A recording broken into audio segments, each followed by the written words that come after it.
And so welcome. We're delighted you're here this afternoon. As you know, many changes are taking place, and you know, a lot of things that affect all of us in so many ways, but you know, I welcome you. This is something I wish we could have done periodically throughout the time that we've been together, but the truth of the matter is there's been so much to do in so many different ways that it's difficult. Now, I wish we had some kind of a fireplace crackling behind us back here. That would be nice, but we do not. And I'd like to, where's Larry Cannon? I saw him a while ago. Where's Larry? Is he? Give Larry Cannon and I started to say his staff, but his staff, David Sullivan, a round of applause for putting all this together for us so quickly. Please give Larry and his staff a round of applause.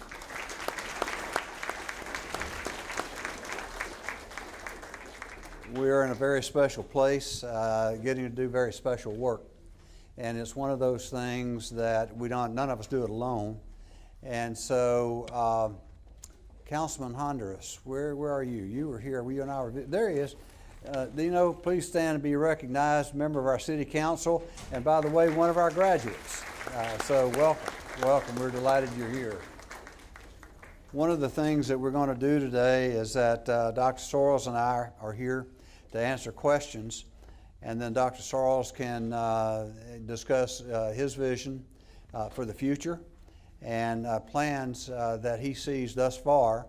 And I will tell you that as he is going through this process, he will tell you that I've had him in school for a long time, and you know, you think it would slow down a little bit, but for those that work closely with me, they will tell you they're always in school. They're always learning, as I'm always learning. And so I would expect that that will continue on well into the future as we continue to grow together and do the things that are necessary for our community. I'd like to acknowledge Dr. Abraham. Would you please stand? He stated his interest in this event and talked to me about the possibilities. And so when we start with the questions portion of it, you're going to have the first question. Not right now, but in a minute. But please give him a round of applause for bringing this idea to us. Now, we are going to, you know, just basically answer questions as you have them. And if you don't have questions, we may tell you things you don't want to know, or you might not want to know. The truth of the matter is, it's a situation that this is your time and our time to explain what we're doing. We have a lot to celebrate at this college. There are plenty of seats up here. Please don't be shy. Come up here and take a seat, because you know me. Anytime you give a president a microphone, you never met a microphone you don't love as the president. So it's going to take a while. So please come and make yourself comfortable in the seats that are available, and just enjoy the time here. There's nothing off the table here. That you can ask any question you would like. But at the same time, I hope you see that you've got a lot to celebrate. You know, we just went through a worldwide pandemic, and this phone buzzes at me all the time. Some of you saw that I was on it a while ago. Maybe it's going to die on me, so that might be a good idea. I'm expecting a call I might have to take, but the point being is that we have accomplished a lot. The college has accomplished a lot during its lifetime. And all of you don't see, some of you may work closely when we're going in our commencement exercises and you see the students come across the stage. And they are black, and they are white, and they're Hispanic, and they're Native American, and they're Asian, and they're mixed race. Whatever category you want to put in there, we get all of them across that stage. And there's nothing that I'm prouder of than saying that we were able to accommodate the needs of people regardless of where they've come from, regardless of what their benefits or lack of benefits have been, because we hold the key to their hope. We hold the key to their prosperity. We hold the keys to their opportunity for a better life for themselves and their families and successive generations. That is something all of you should be extraordinarily proud of. It is not easy. It is hard work. It is difficult work. You all know that as well as I. But the truth of the matter is, without working together, we would never be able to accommodate the need of even one of them. So that's why we're here today.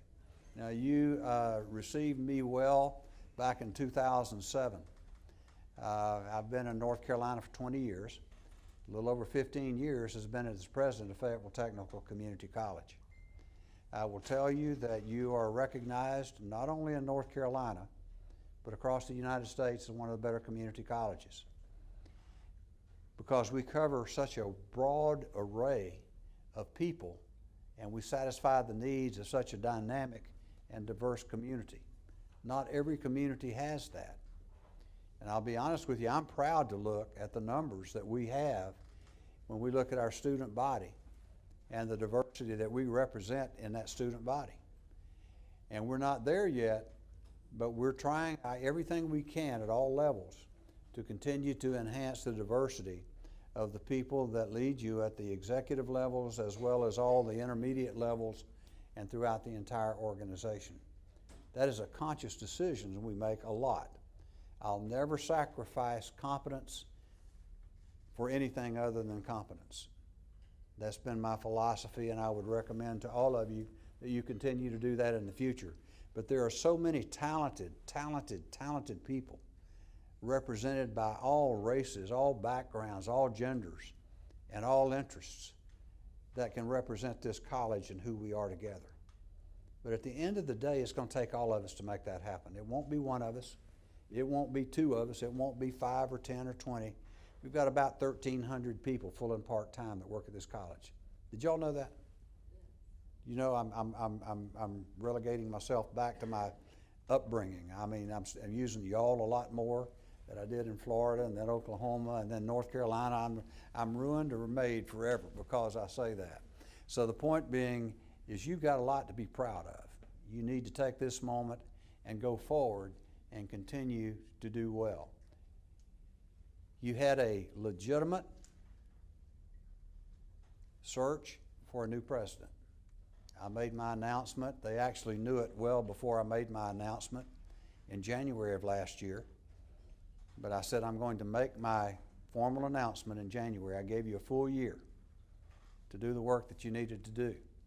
And I don't know, am I going to get shot for saying this? I don't know.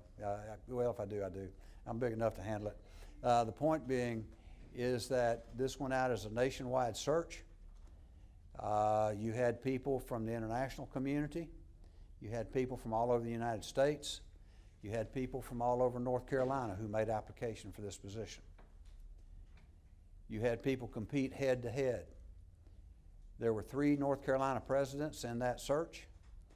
There were 2 vice presidents in that search that made the finalists, and there were a number of others that fell different categories, and I don't even know all of them.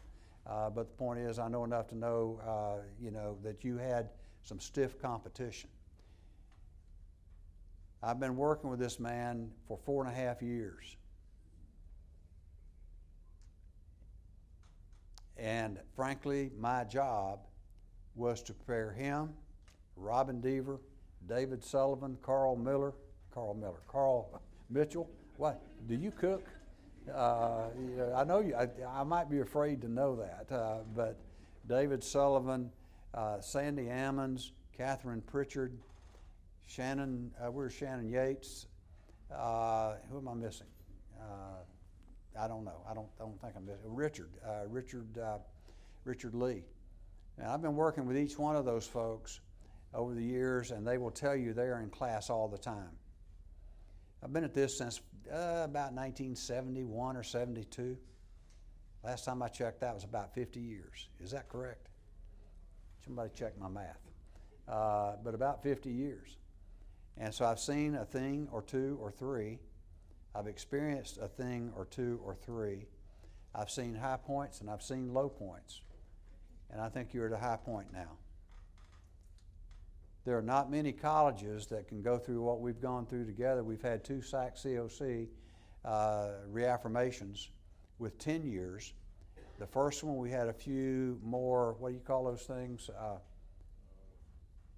I call them nasty notes. Recommendations. We had a few of those on the first go round. This last time I think we had one and they were correct. We needed to correct it, and we did. The point being is that we all did it together. So as we make this transition, I want you to understand that this is your college as well. It doesn't rely just on a president or an executive council. Our board of trustees has one employee, and that's me. One. They don't employ the rest of you, it's me as your current president. And when that transition takes place, it'll be your next president, which is this man right here. And so he experiences and sees things, he'll do things, he'll experience things that you may not understand, you may not know. If I were to tell you all the things that go on behind the scenes to make sure that you all have an environment and the resources to do the work that you do, it would surprise you. There are more battles fought than you can ever imagine, and they never come to the light of day, nor should they. But I want you to understand that you have all of us out there working on your behalf to give you the opportunity where you can come and do what you do best.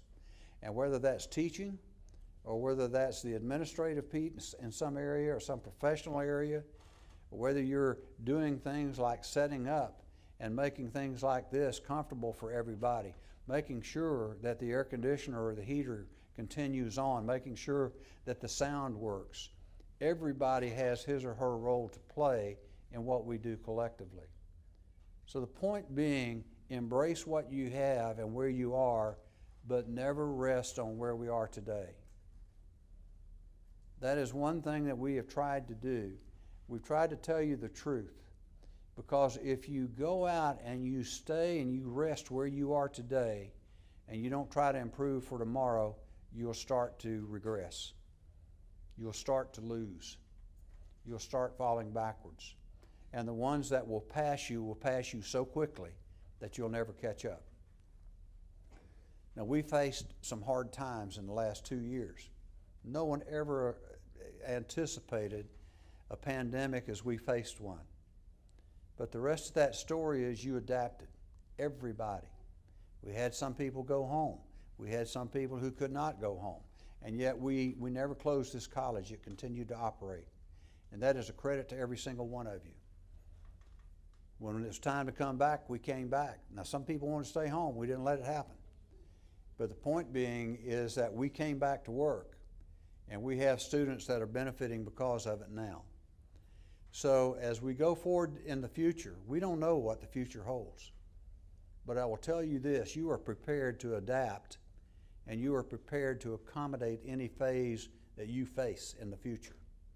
We have a political leader in our community over here that was one of our students, graduated a number of years ago, worked full time when he was trying to get it.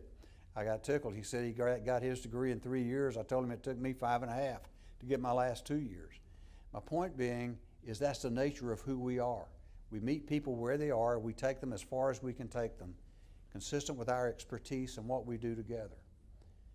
So I am telling you, as your president currently, I'm going to be a soon forgotten memory, Daisy Fox.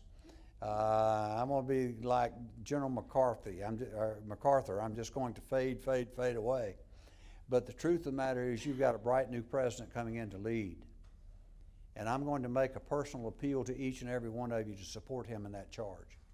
Because when he leads, he is leading with you, and he's leading in his heart and his mind with each of you in his mind. The decisions he makes are for the betterment of the good as a whole. And so sometimes that's tough choices. Sometimes it's difficult choices. But he will have to make them. That's the nature of that job. And you sometimes don't have the luxury of even doing what you might like to do. You need to do what needs to be done. And sometimes that's difficult. So the point being is work with him. I will guarantee you that there is no one with whom I've worked over the last 50 years that I would rather see in this position than him. Our other candidates were all capable, all of them. You had 2 presidents that didn't even make the final interview. You had another executive vice president that did not make the final interview. You had 2 excellent candidates that made that interview. They each had their strengths. but they each had their weaknesses as well. My point being, our board made its decision, and I'm going to ask you to honor that decision because that's who they employ. Guess who employs all of you? Me today, him tomorrow, or in January. And so I would encourage you to work with him. Is that a fair statement? I see you smiling. You got $1 million smile back there. You see what I'm saying? Work with him, and he will help you accomplish more than you ever thought you could accomplish. Look at things differently. Have higher expectations than even we have today. Look at things differently. I was amused. My team will tell you that many times at 10 or 10:30 at night, I'm texting them or I'm answering text messages or email messages or something. Where's Melinda Pash? Is she here today? Melinda, stand up. I want to applaud you. Give Melinda a round of applause. I was reading your email last night at about 10 o'clock. And at about 10:05, I was emailing him and a couple of others because I think you have a good idea. And what she wanted to do with some of her colleagues is to make themselves more human and approachable to their students. They wanted to say, this is what my face looks like. This is what my department is. This is what we do.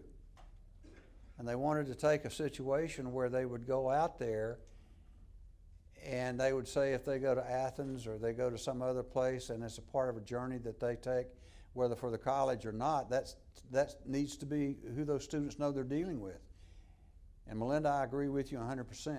Now there are some protections we've got to make sure that we've got to do. David Sullivan, you make sure they and we are protected. I won't be a part of it anymore, so I won't have to worry about it, but make sure that the proper protections are there.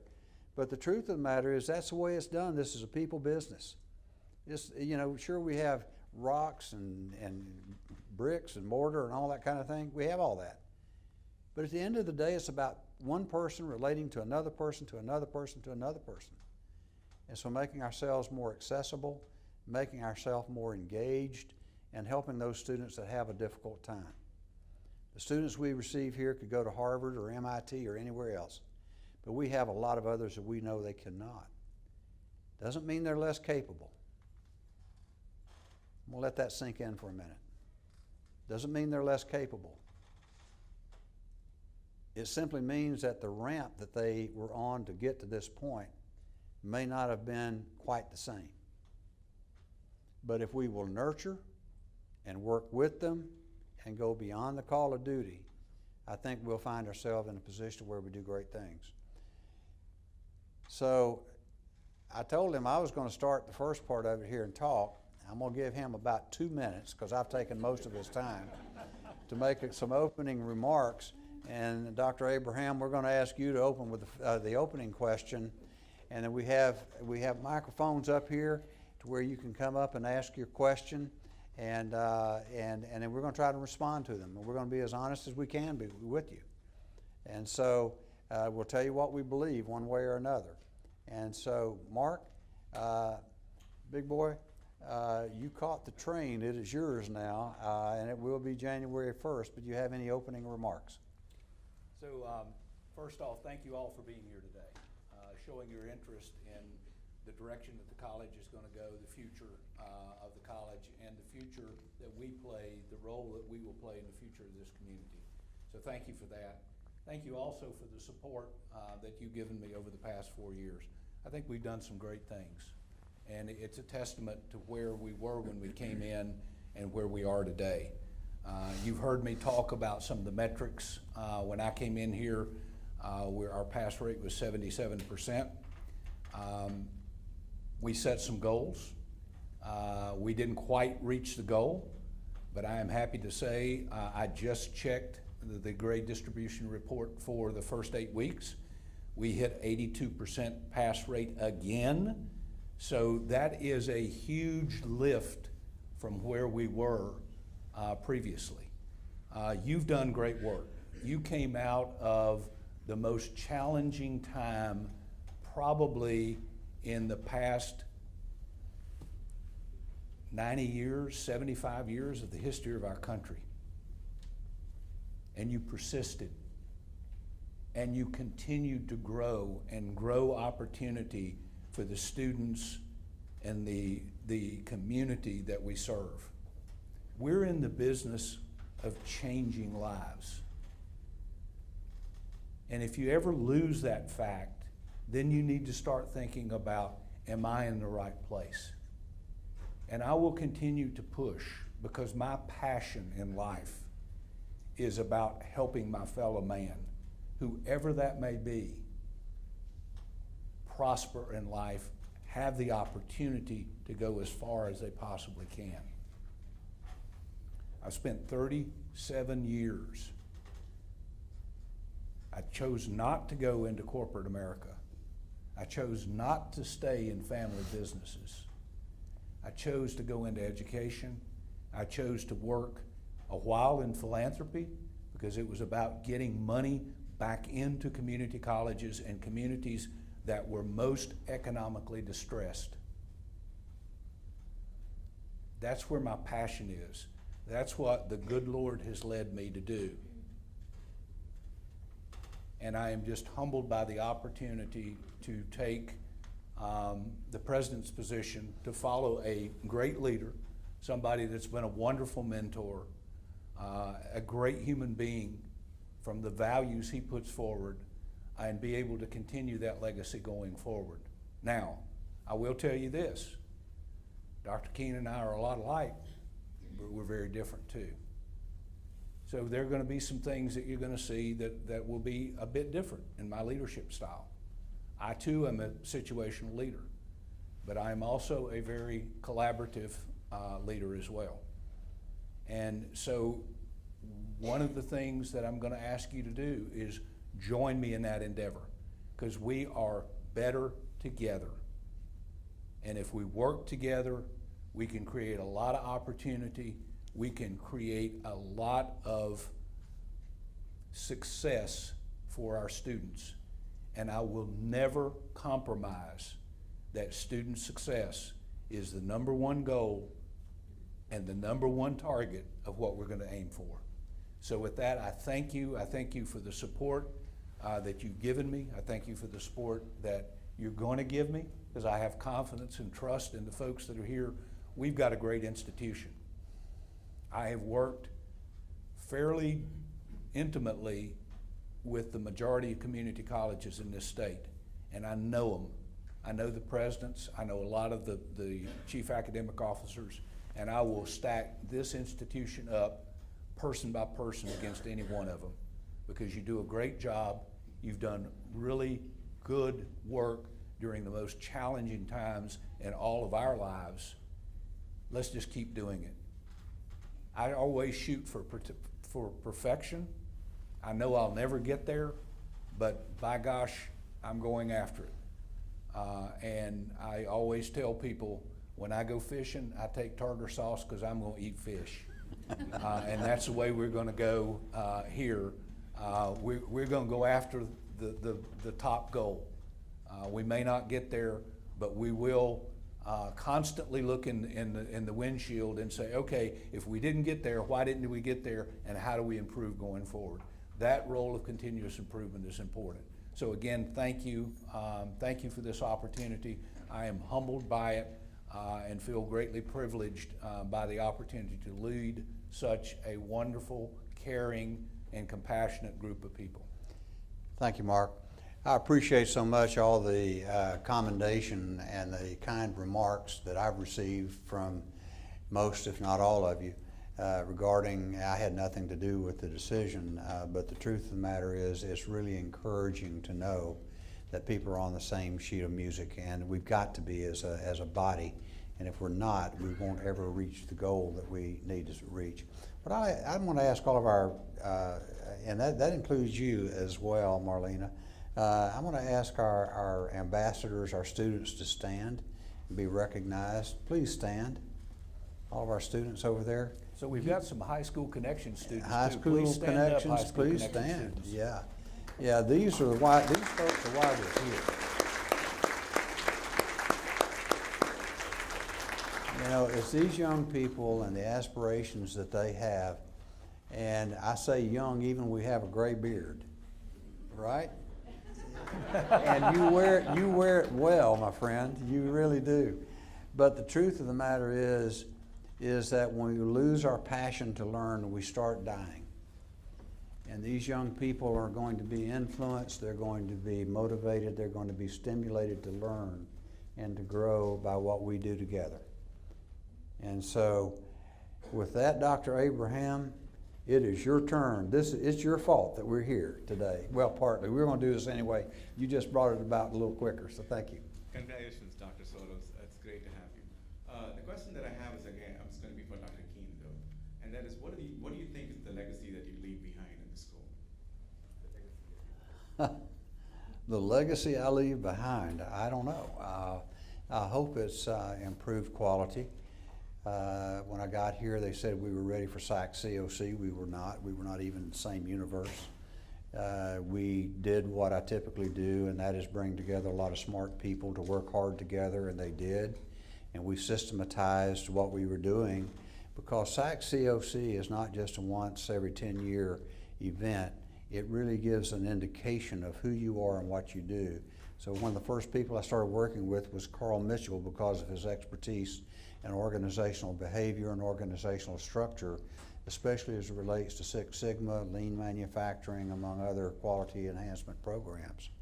And we started trying to build a system to where we had input from everybody. It wasn't just the president, it just wasn't the vice presidents, it was everybody, to include our faculty and our staff, to include our department heads and our deans, to include people that were not academic in nature, that they were parts of student services, they were parts of finance, and they were parts of things like that. We refined it even a little more in the second SAC-COC event, so that you'll always be tweaking things and making them a little better, but I hope we've systematized more things than we have done in the past. We had and probably still do, unfortunately, a tendency to go in and work with stubby pencil and yellow piece of paper. And we've been trying to change that and to make it easier for us to use the technology that makes things more efficient, more effective, and more accurate. And while that is a bit of a change in terms of what we've got to learn to do, I think it has improved. I've told Carl on many occasions the hardest job I ever applied for was this one. And we'll let that sink in. And then we changed that. And we made it a little easier. We made it to where when we go back and we check those things that we all have to check, that it was more accurate than it had ever been before. We got written up on one of the SAC-COC things this year because of something we did. We didn't look at the credentials in one category as well as we should have. To be quite honest with you, when I looked at the credentials, I said, what are we doing? Now, people were capable people. They were competent people. Don't misunderstand me. They were just misplaced, and they were shoveled into an area they shouldn't have been in. And we tried to get away with it. We got caught on it, and the staff almost fell over whenever I agreed with the SAC-COC committee. So we went about changing that. So we improved the system to where by now, when we go through that process, we have systems, and I'm going to oversimplify it, but we can basically punch a button and we know if we're right or we're wrong. And we can do that for the entire college in terms of what they're teaching or not. So I think trying to take it into the 21st century with the technologies that are available was part of it. I hope that we have continued to improve in what we've done with respect to service to the military members and their families who do so much for all of us. You know, they've got to earn the same stripes that everybody else has to earn, but sometimes we made it more difficult for them to get in and get engaged than we should have. And so I think one of the legacies that I'm quite proud of, quite frankly, and it was when we were doing that where we were using credit for prior learning. For example, I can go to the daggum, there I go with my southern attack again, but I'll say it with daggum, go in there and find out what they do in the military with what they provide, the training, the education these people do, and it will outpace what we do in the classroom here many times. People didn't believe that. We took them out and showed it to them, and I had people in healthcare It came to me after we showed them what they were doing. I said, my God, we don't even come close to that. So you bet we can count this and that, you know, because it's legitimate, but we didn't force it down their throats.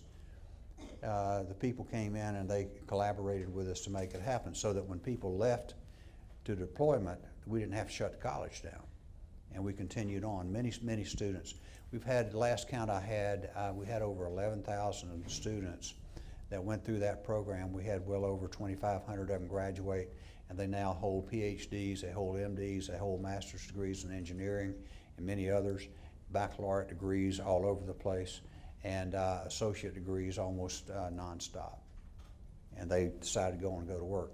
So I think that's an important thing. I think putting new emphasis on our career technical education types of things has proved important, because people can get in and they take a look at what they're doing, they can go to work directly for somebody, they can go start their own businesses and benefit in the prosperity of the country that we live in, or do whatever they choose to do, and it's flexible. I'll never forget General Dave Fox. First time I came in there, I went out there and said, General Fox, or Colonel Fox at the time, I said, I want to tell you about this and that, and he listened to me, and I never will forget him, this big old Special Forces guy. I'll tell you stories on him sometime, but the point being, he went out there and he said, Larry, I appreciate your passion, but he says, here's my reality. He says, I've got to go out, and when I get people from all over the country, all over the world, and when they leave here, some are going to stay in this community, and many of them will want to go back home, or they're going to want to go someplace where they've found that they love more. And so when you educate them, they've got to perform equally well here as they would in New York City or in San Francisco or Oklahoma City or wherever you might want to talk about it. And I took that to heart. So we came back, and that's what we've tried to do to make sure that whatever education we provide, whatever services we provide, will compare with the best of the best anywhere. So I think those would be just a few of the things. You know, athletics, we started that. We tried to expand our, and we have our you know, performing arts programs under Dennis Johnson and others. Our musical programs, I mean, we'll put them up against anybody. You know, they do a great job. Our culinary department, for example, if you guys were over at, where was it, the, I call it the Gathering in Raleigh here a few weeks ago, I was so proud of them and what they did. They made our college look great. Our musical talent got up there. I had people I was sitting out there with when our musical talent went up there, and they were all talking back and forth. And our talent started singing and playing, and they stopped. And they turned around and they said, who is that? I said, that's FTCC, you know. And they didn't disappoint on a thing they did, and they got even better and better and better.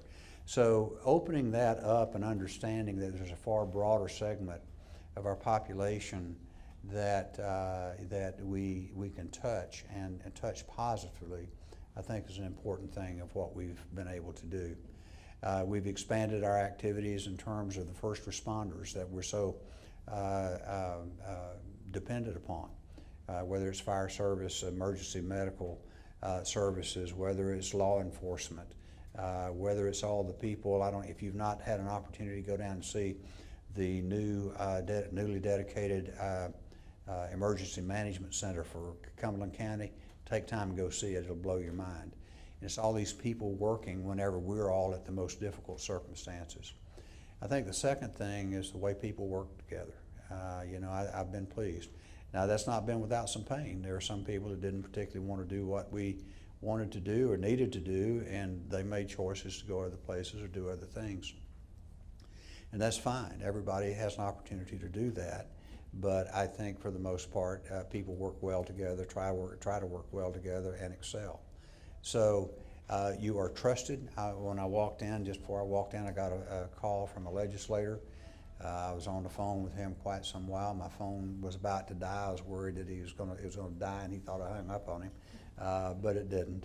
And he was just effusive with his compliments for this faculty and this staff and this administration and our students, and the role that we play not only in Fayetteville, North Carolina, and in Cumberland County, but in our southeastern part, Sand Hills part of in the region of the state, the entire state, and yes, even this country.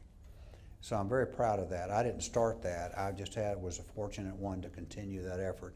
And I think we have improved some things over time as well. We may have lost some things.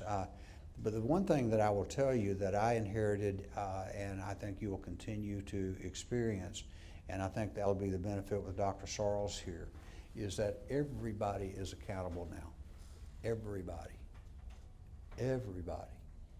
What you all don't see is every year the fights that we go through as presidents with the General Assembly, legitimately so, by the way, and with the federal government and with the local government, to make sure that the almost about $200 million that they pour into this institution every year is well spent. And as long as we can have the reputation, and we do, for going in and spending it well, they get bigger bang for the buck with us than they do many other institutions of higher education. That includes the universities, especially the universities. When they have that kind of confidence in us, then that says we're doing something right together. And so it's an important thing. I think we've improved our relationship with Fayetteville State University, with Methodist University, and with others. And I think that has been an effort that we've all worked on for a long time. But under Chancellor Allison's leadership, I think that is really, really beginning to take fruition. As a matter of fact, I think Dr. Sorrells and many of his leadership teams in the academic arenas were with them yesterday and worked just about all day, them trying to figure out how do you do things to where it makes it not just easier, but more reasonable for which people can go back and forth and get benefit on both ways. So I guess in terms of legacy, I'm proud of all of you for what you've done and how you've done it. There is no organization of people, you're dealing, all of us, and we're all part of this. The most complex organization on the face of the earth is a human being.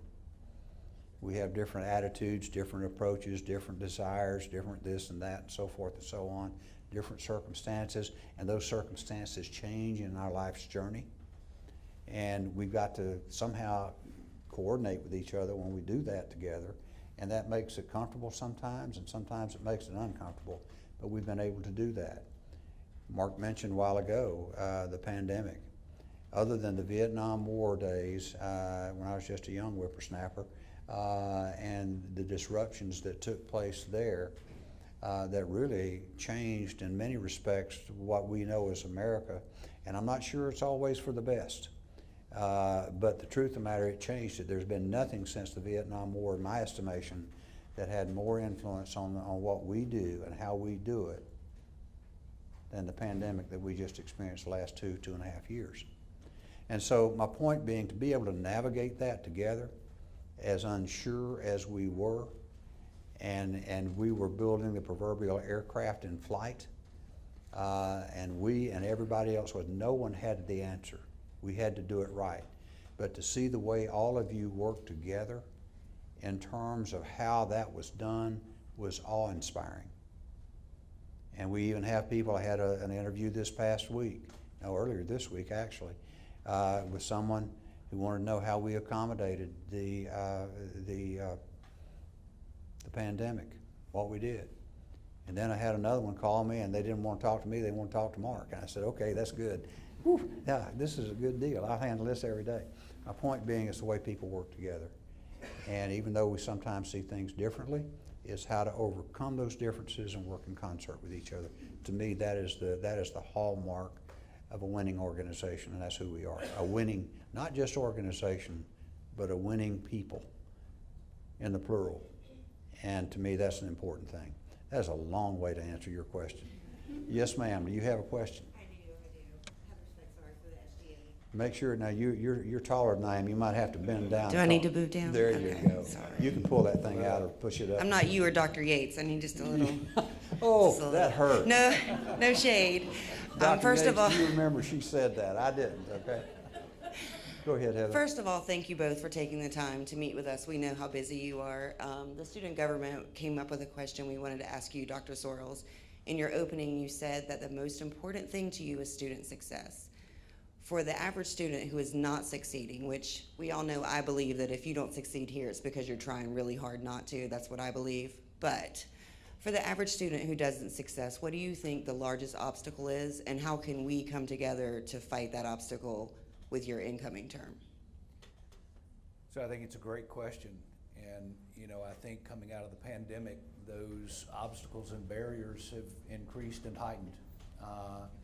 We've done a lot of work here on campus thanks to Daisy Fox, starting the Success Closet years ago. We had a leg up on that, and we knew that there was a need for a food pantry. Dr. McCrae was actually giving food out of her office and led that effort and helped inspire us to start a food pantry here on campus. And through Marvin Price and the work he's done connecting us to other nonprofits. And this is going to be something that's going to be important for us. We can't do it alone, we're better together. And we've got to rally as a community. We've got to reach out to the city. We've got to reach out to the county. We've got to reach out to the nonprofits. We got to reach out to the faith-based organizations here in Cumberland County. And in many cases, we've got to extend our reach to them. We can't wait for them to come here. But we're working with the homeless shelter, the long-term at Inasmuch, Operation Inasmuch. We're working with the short-term over at Manna Church to help those that are unsheltered and connect those individuals that are running into barriers with resources, access to resources in our community, so that we are helping lift all the community up and meeting the mission of upward social and economic mobility for all of our citizens. The thing I'm seeing right now, Heather, is we are having a mental health crisis in our country. And I formed a committee about 2 to 3 weeks ago to start talking about mental health issues that we're seeing on campus and coming up with ideas that we will grapple with to come up with short-term and longer-term solutions. So that committee is already working. We've already got some training for faculty and staff. How am I to respond to somebody that's having an anxiety attack or a mental meltdown here on campus? I don't know how to do it. I mean, I've experienced suicide in my family. That's how I lost my father, and I know how traumatic it can be to the entire family unit. And I know what that stress looks like. As a World War II veteran, he struggled with it his entire life. And we've got to know and do better in that vein. So we're looking at training for our staff. We're looking at some resources that we can put on our website that are self-help. We're actually looking at some things that might be available right here on campus in addition to the already available resource of counseling sessions through Cape Fear Valley Health. I just was in conversation with Fayetteville State yesterday, and at the end of the meeting I asked for the dean of the social work department and a couple of their leaders to come and say, hey, look, are you all having this problem? They said, absolutely. I said, can we get together and parse together some resources to come up with a more proactive approach so that we can better meet the needs of our students and help them moving forward? And they said, absolutely, we welcome the opportunity. This is, independently we can't do this, but together we can. So I think those things are just examples of what we're trying to do. We have a caring community here at Fayetteville Tech, and I think we work hard to show that love and care and help for individuals, but we can always do more. And so I'm open to ideas about how we can do that. But that mental health issue is a glaring issue that is right now present, and unfortunately I don't know that our country has taken attention to that crisis as it's been mounting over the years, but now's the time for us to do something. We're going to stand up and we're going to do our best to help address that here on campus going forward. Heather, and I would say an appeal from me and to each of you we all, if we are doing our work that we do day in and day out, sometimes we're going to be victims to where we need somebody to give us a smile, a pat on the back, a kind word, or whatever. Sometimes we may be experiencing things during my tenure here. There have been situations I won't tell you about that with our faculty and staff that I could not believe, and we were working behind the scenes with everybody from the DA to others to try to protect people on our staff here from situations that they were facing. And so I think being alert to the possibilities that somebody needs some kind of help, and then taking the time, regardless of what we do, taking the time to make an inquiry and see what we can do to help. And if we're not expert in a particular category, call somebody. You got Carl Mitchell, you got Mark Sorrells, you've got other people that you can call, and they can get you to the right person. What I really like about what he was talking to Fayetteville State about, we do talk actually, was the potential for getting interns over here that need, what, 3,000 hours of 3,000 hours supervised experience. And they might not be able to handle every circumstance, but under supervision, perhaps they could get them to where they need to be sooner. And I would categorize it in this way, Marvin. It's just a matter to where you've got to care enough to ask. You've got to care enough to go out and you know, try to support somebody when they need it. Mark told me of a situation on one of the mass shootings that took place earlier this week.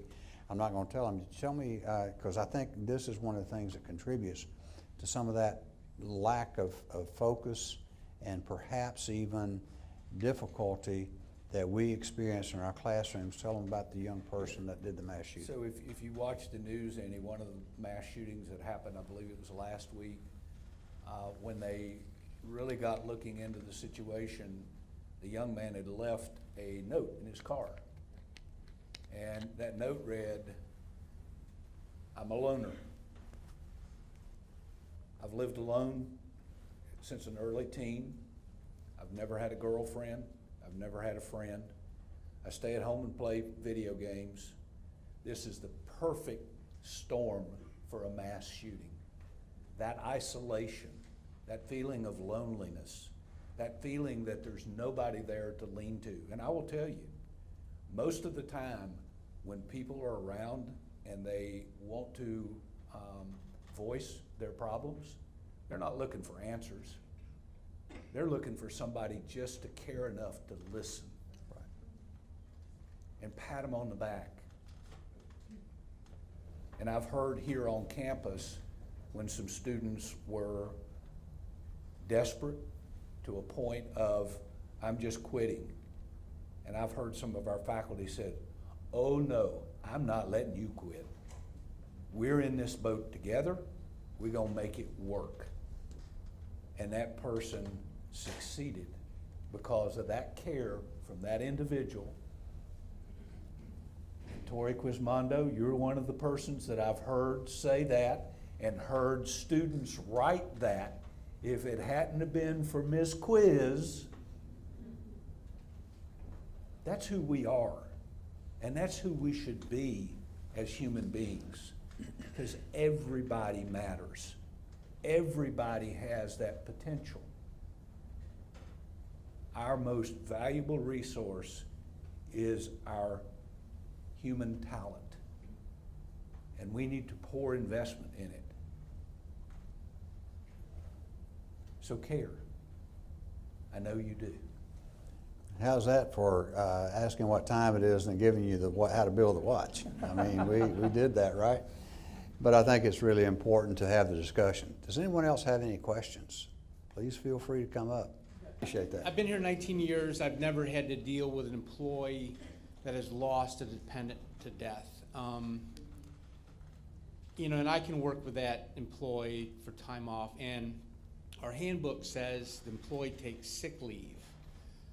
There's been mandates in the past through North Carolina legislative where they passed this mandate that would give 3 days paid leave for the employee. I just wonder if maybe you could consider maybe talking to the board about reviewing something other than taking sick leave when there's a death in the family. We could certainly look into Yeah. that. Some of that is state and federal requirement as Yes. opposed to what we might do. And then we do have to make sure that we do it appropriately. Right. So Carl, that's something we could look at as well. Yeah, I've just never, I've never dealt with that before. That so. way, doing it that way with sick leave or FMLA, in many cases, is the common way in which they do Right. that. But by all means, I think we could take a look at that and see I'd appreciate what else that. might be. The private sector can do it right and left.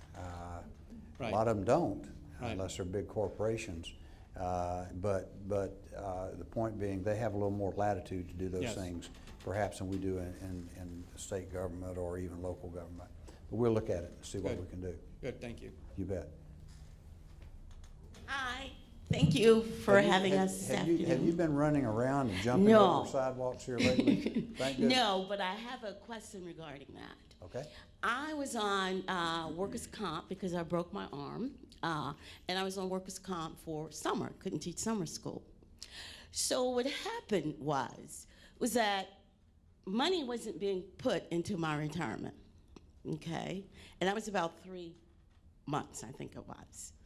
So with that said, is there anything that FTCC can do when the faculty member or employee goes on workers' comp, okay, to kind of supplement that retirement? Because that's going to impact me because of the accident that I had here. I'll have to look into that. I did not know that took place. Yes. I'm assuming were you on FMLA? Yeah, I did that, mm-hmm. Okay. But money wasn't being sent for my retirement. Yeah, I'll have to look into that. Yeah, I was on workers' comp, okay, but workers' comp doesn't put money into my retirement. It could be the two separate sources of funding, but we'll look into it and see if there's anything we can do. Again, there are certain things with both federal and state law that we can go up to, but we can't go beyond. So, Carl, that would be worth looking into. Where's Robin? Robin? She was back there a while ago. Anyway, we'll take a look at that and see. You know, that's the first time in all my years of experience I've ever heard that. So Yeah, I was a little bit shocked when I heard that too, and I asked, well, could I put it in? You know, and there wasn't a vehicle for me to do that. see if even if they said you couldn't put it in, that's surprising to me, because sometimes you can supplement your own whenever you don't have that. At least in my past experience, you could do that to keep it common. So we'll look into it. David, that's something to look into from a legal perspective, and see what governs that from a state retirement perspective. Okay, thank you, Daisy.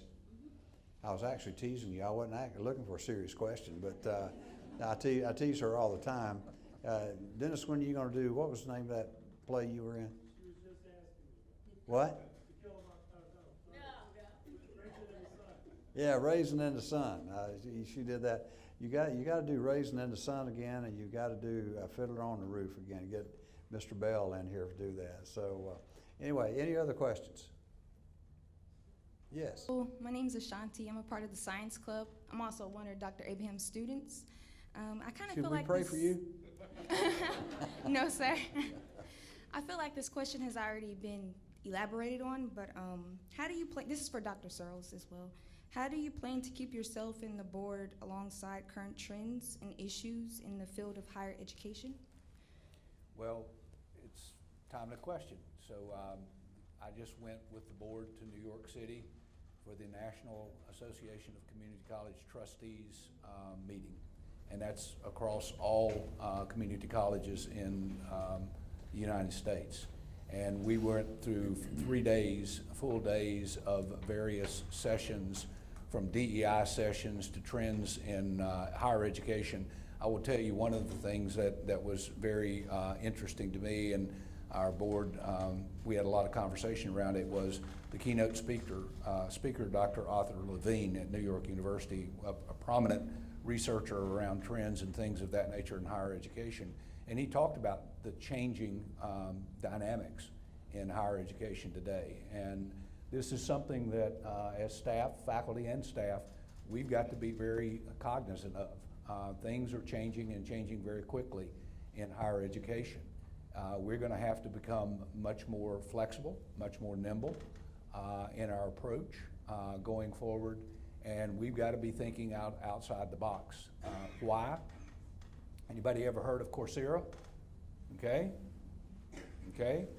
You can get a course, certification, $49. Okay. You never interact with a faculty member, but you take that course and go forward. And so today's market is about speed, convenience, and service. And we've got to be asking those questions of ourselves each and every day. And so one of the things that has inspired me coming back out of that conference is to really take a big look at everything we do. And are we putting hoops and hurdles in front of students that we don't need to be putting in front of students? Why? Because you know as well as I do, if they come and see one office and they go, oh no, you're at the wrong office, you need to go over there, or no, that's not the right door, go over there. What do? About the second time they get in a car and they leave, okay? So we've got to be thinking about what business are we in, and we've got to be changing to meet those times. So that's one thing that our board has been very active in. That's something that Dr. Keene started long ago, was making sure our board was very active in those ACCT conferences. We will be going to the one in February and taking board members to DC to go to the halls of Congress and talk about what we're doing, what our needs are, what the policy changes are going forward. Those things are things that are very important, because if our board isn't informed, they're the ones that sets the policy, approves the policy, and procedures that go forward that we end up using and operating under. And once they do that, then we have the responsibility of making sure that it's implemented. And that goes to the operations side of the house, which we have responsibility for that. Mark, I'm going to make a recommendation to you, and I think Robin's gone, so she won't pass out. If she's still back there and hears this, she will. But one of the things you might want to consider as you go into the future is, because frankly, I don't think you all understand how well you do.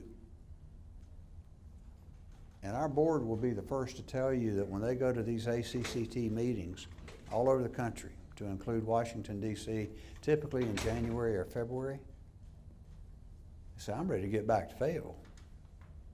Because they hear the disaster stories that are going on in other places throughout the country, and they say, dang, we must be doing a lot right, and we are. That means say everything's perfect. We need to continue to try to be perfect. But Mark, what I'm going to recommend to you for consideration is, and I wish I'd have done it, I wish I'd have been smart enough to do this myself, is each year select a faculty member and a staff member to go with you onto that ACCT meeting, because only when you see what I'm talking about will you believe it.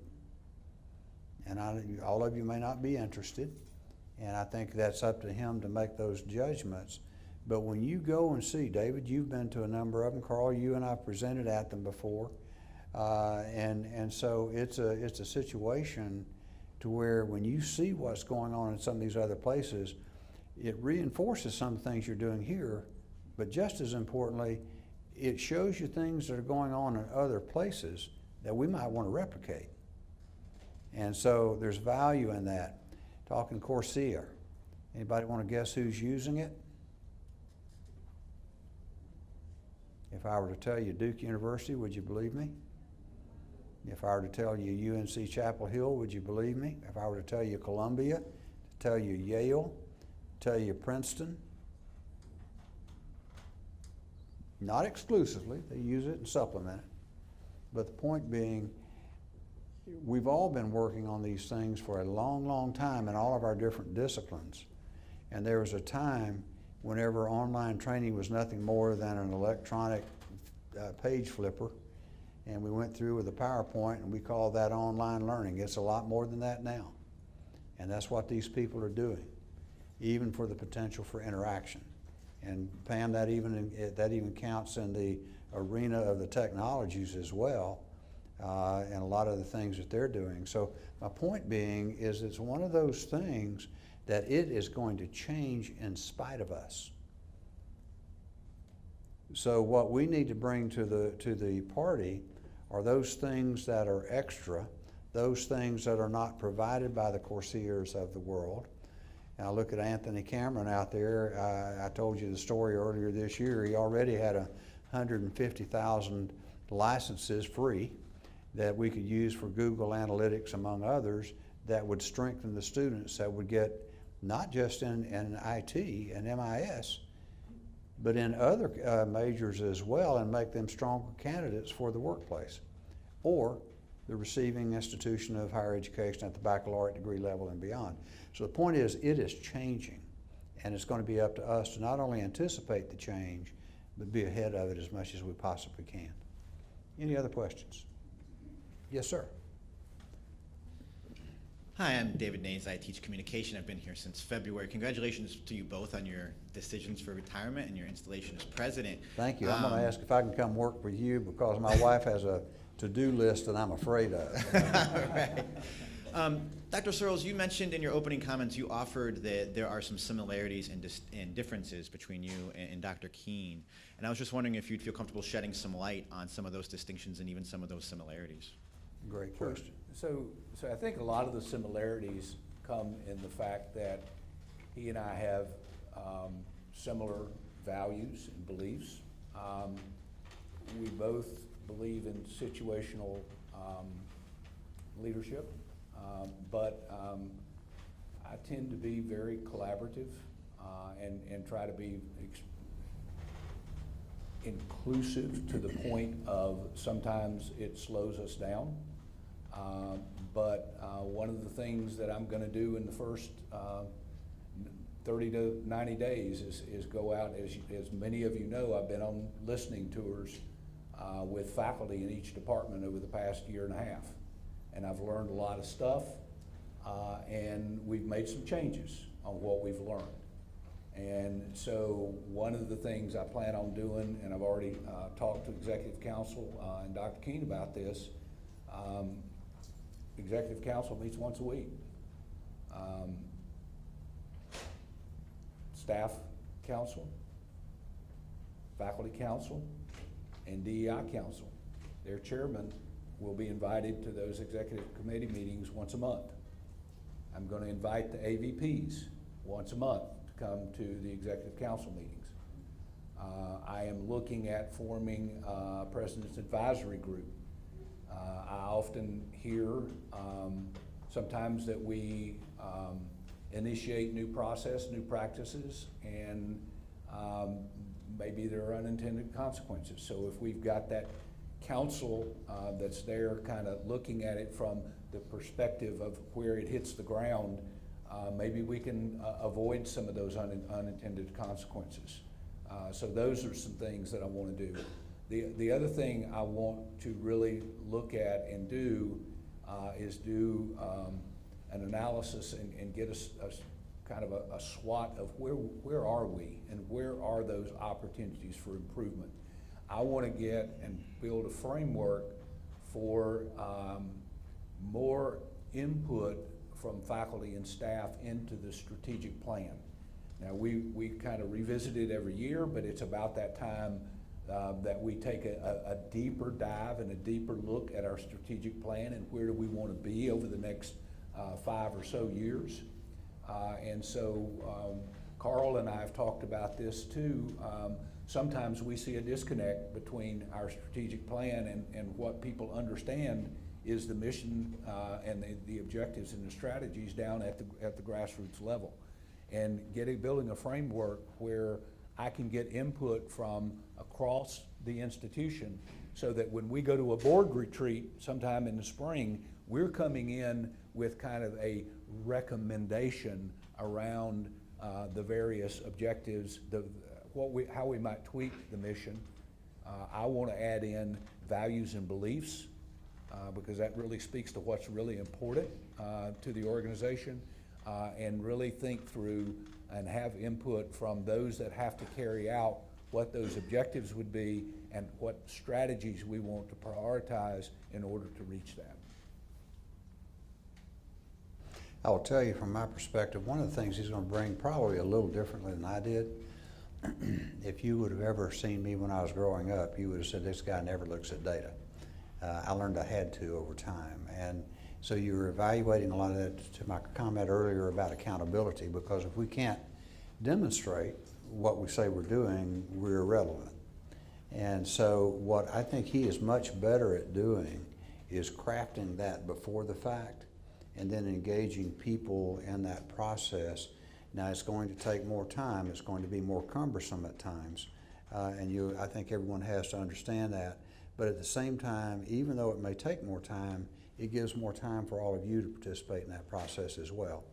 We have always tried to gain opportunity and incorporate faculty and staff, young and older, should I say more mature, the ones that have been here longer. But the point being is that richness of input and insights would help us go forward and do the things that we do day in and day out. Okay? Yes, sir. Dr. King, Dr. Sorrells, thank you for coming. My question has to deal with branding. As a community college, I see one of our missions is to serve the community. Yet when I go out into the community, I don't see FTC at all. Thank you. I'm sorry. I see that one of our missions is to serve the community. Yet when I go out into the community, I don't see FTCC's face. I don't see anything that says that we're here.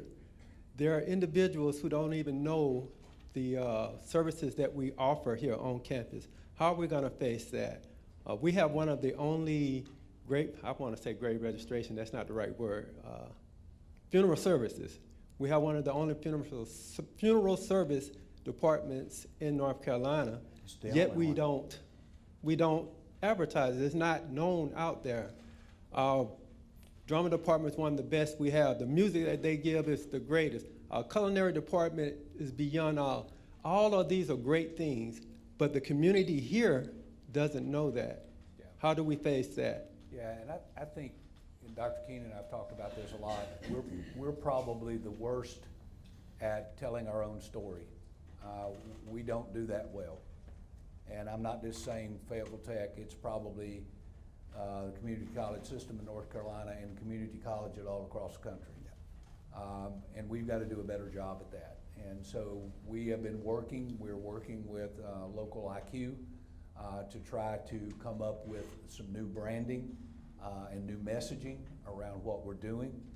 We've got still some work to do in terms of understanding our students. So one of the things I'm going to be asking, Dr. Rodriguez has already done it, at least a preliminary draft of it for student services. Map out the experiences that our students encounter once they hit the door all the way through to the completion of the journey, so that we can better understand and then start looking at it. Is that experience the same for somebody coming straight out of high school or high school connections as it is for an adult learner? Probably not. And how do we need to differentiate that? How can we remove barriers, create greater efficiency in that process, and get students to the finish line quicker, okay? So that's a few things that we're doing there. The other thing I think that we've got to do is we've got to extend our reach outside of our campus. We've got to start doing more in the community. And so I will use a couple of examples. One is on our Con Ed side. We know that the Fayetteville Metropolitan Housing Authority came to us and said, hey, we've got a workforce problem. We got affordable housing, but when somebody moves out, we don't have anybody to clean the place, fix it up, repair the appliances, fix the drywall, paint the place. And in the discussion, we said, well, wait a minute. You've got a workforce. Look at all the people that live in the apartments. We're not trained. We can train them. And so we started a program in partnership with them. We had 12 people the first run. 11 of them were women. All 12 completed the program, and they all walked away with a $500 bag of tools that they were ready to go to work, and they all got an internship, 10-week internship paid with the housing authority. So now they've got ownership in their unit or units because they're helping to keep them up. We need to do more in creating community service learning, because it is a proven fact that students that engage in service learning have a higher completion rate, have a higher retention rate. We need to do more with work-based learning, internships, and apprenticeship opportunities, because it is proven that students that participate in those have a higher completion rate and are retained more in school. So there's a lot of things we need to be doing, Roderick, and that is a commitment that I have, Dr. Keen's had. The pandemic hit, everything went absolutely idle. We've got to restart some of that. We've got to work some of that. But when you have the Cape Fear Valley hospitals coming and saying, you're our workforce target, how can we work together? Not just for nurses, not just for respiratory therapists, but we need people. We've got the biggest restaurant in the entire county. We've got warehousing. We've got facilities we've got to keep up. So we're connecting now our people in our electrical department, plumbing department, construction trades department, in our global logistics and supply chain, to those hiring managers in those hospitals. And we're asking not come and meet once and have a conversation and go back, but to share contact information and start an ongoing dialogue so that we can better serve your needs as a hospital, or Blue Ridge Power, or Black's Tire, or Booz Allen, whoever it is, or the lawyers in our community. By learning more, are our programs on target? Are they hitting the mark? Are the students armed with the right skills, knowledge, and abilities when they hit your doors? And if they're not, tell us so that we can change. But also that we're providing a large enough pool of workers so that they can continue to grow and prosper in our community. So that in a long shot is kind of some of my initial thoughts about what we need to be doing to get out. And yes, we need to do a better job of praising ourselves and promoting ourselves in the community. And often we don't do it. If I walked up to you and I said, you've got 60 seconds to tell me the 10 most important things that you do here at this college, could you do it? I would dare to say that most of you go, and struggle. Why? Because we haven't intentionally thought about it. We haven't scripted out what those key words, and so right now one of our taglines is, come to Fayetteville Tech for better skills, better jobs, and better pay. That speaks a lot to individuals that are out there struggling in the community and trying to make ends meet. I would say it this way as well. Roderick, is a good question. When I go across the United States, certainly all across North Carolina, I will have people who are congressmen, who are general assemblymen or women, who will come up and say, I'm in the funeral service business. You have that funeral service program in North Carolina, don't you? Well, I've got a number of my people that went there, and that's where they got their training and education, or that's where we are currently sending them, because we can do some of it online now. So sometimes I think, now for the funeral service community itself, they know, and they know very well. But keep this in mind as well, because it's a very difficult issue here in Cumberland County, and really in this region. And part of the reason is called a little thing called Fort Bragg. We have more churn in population than just about any place else you'd ever want to imagine. That's not totally, but there's a lot of churn. We have a newspaper that has changed in terms of some of the things that it does. You've had the advent of social media, which if I tell Catherine Pritchard, stand up back there, please. If I tell Catherine Pritchard to do something else again in social media, she's going to throw something at me. But the point being, the nature of this communication has changed, and changed dramatically, so we're always going to be chasing it. I hope we get ahead of it someday. I think one of the things we need to do, though, and where I thought your question was heading originally, is what are we doing from a service orientation perspective? I tell you, the number of people they do certainly in culinary, the things that they provide for different organizations throughout the community is dramatic. And we get accolade like you won't believe because they supported this event or that event. Athletics, what they do in helping people pack food boxes, and our student services groups and so forth, what they do, some of our individual clubs, what they do, that message gets out there, but it doesn't sustain itself over time. And it's a one-on, one-off type of thing. And so I think one of the only ways you're going to have to do that, there's no one in here but me old enough to know what Ed Sullivan was. But the Ed Sullivan Show used to have an act on Sunday nights to where they'd go in there and they'd have this guy, and he'd have these poles, he'd put the plates on top of it, and he'd spin them.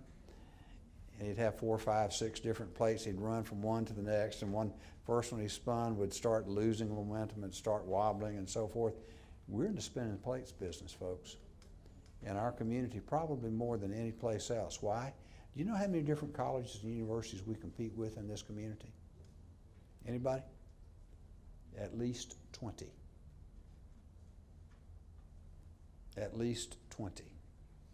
And they're all out there trying to do the same thing we're doing. Can somebody tell me the biggest single institution in Cumberland County and in the region? Biggest single institution of higher education. It's this one. So we're doing something right. But the point being, doing something right doesn't mean to say it'll be right forever. So your question's right on point. And we work with Catherine and others all the time. Raj over here we're going to be doing some major changes to the website here very quickly. Many of you have different things on social media platforms. I don't want any more dancing pink ponies like I had when I got here. Please. But the point being is that where you do something consistently well that maintains the brand and what we do and how we serve people, then I think there's great value in that. William Perry, would you stand up, please? This gentleman over here has done more to brand this community than just about anybody I know. Please give him a round of applause.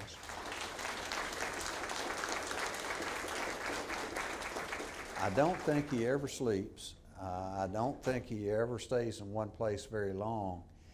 But, you know, we wear these shirts around with FTCC on them, and I'm really amused now that I'll go in there. I've got one for FTCC HVAC or HV carpentry or funeral service, or I don't think I see one in HR yet, Carl, but I might. Who knows?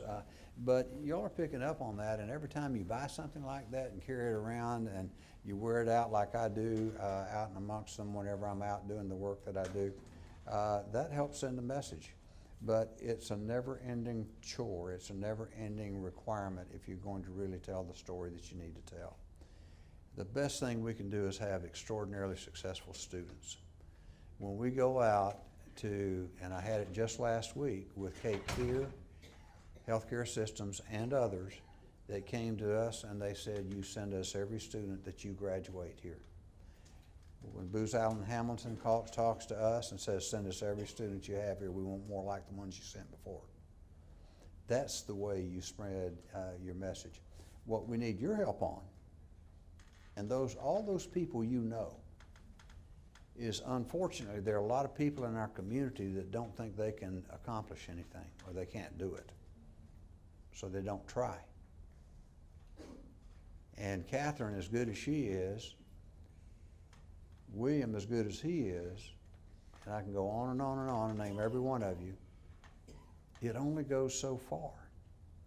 So please have you, yourselves, and our students, and their friends, and their families sending the same message we're talking about here today.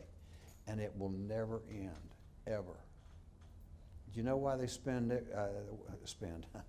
why they give Nick Saban $12 million a year to be a football coach? They lied to me when they told you wouldn't make any money being a football coach.